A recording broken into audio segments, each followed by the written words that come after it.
Hello and welcome to Channel 2 News. I am your host, Frankler, and today we'll be honing in on race and ethnicity within our society. Today I brought in two special guests who would like to share their stories on how they feel about their faith. First, I'd like to welcome Doinka Honahue to the stage at this time. Doink, how are you? Good, how are you? I'm great. Thanks for having me on the show. Not a problem. So Doink, tell us about your religious and beliefs before we get into the real story. Yeah, sure. So my family is from the Middle East, and we practice Islam. We believe in one God and prophets that were the messengers of God for different religions. The messenger God sent to spread the Islamic faith was Muhammad.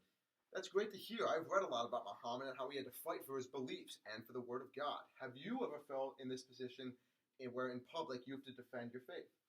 That is a great question. Yes, I have. Being Islamic is not as common in this country as being Catholic, or in this part of Cleveland, Jewish. I first attended Orange Schools, which was predominantly Jewish, so I had a lot of people who thought my family were terrorists. Of course, I knew that it was wrong for them to think that. And of course, I stood up for myself and my faith. I explained to them how Islam works and how there are radicals in the Middle East that misinterpret the Quran.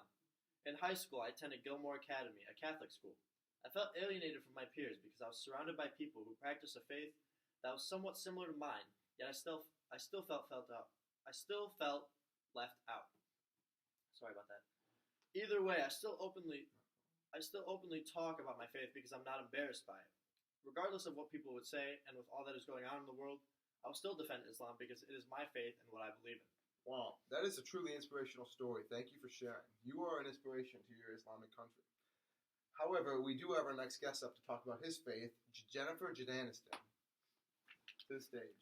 Jennifer, how are you? Good, how are you? Jennifer. Thank you, Franklin. So, how would you like to tell us about your faith before we get started with the big story as well? So first off, I'm a non-denominational Christian. I grew up going to Sunday school with my parents on a weekly basis. As a family, we said prayers before every meal, thanking God for all that He has done for us and the meal before us. Now that being said, have you ever felt threatened about your faith as a Christian within your lifetime? Any stories that you'd like to share? So much like Tim, I also attended a predominantly Jewish school. It was Beechwood City School District, so the majority of the kids were all Jewish. So being brought up as a Christian in an area populated by Jewish people, I felt isolated from the community and any celebrations that would take place.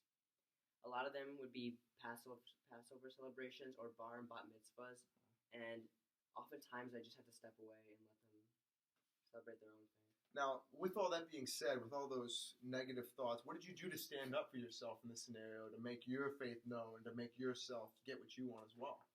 So a lot of these friends were all my great friends. So all I could do was really embrace the Jewish culture as well as my own at the same time.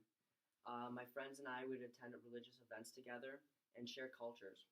I was a member of the JCC, or the Jewish Community Center, to play basketball with my friends, and in return, they joined my Christian-based country club, and we bonded together. Once I even spoke up and talked to them about how I felt reformed and made me comfortable in the society that we live in. Wow, thank you for sharing. That was great, Yeah, that was really great. both of you. Anyway, that wraps up the show on ethics and races. So thank you for coming, and we'll see you next time.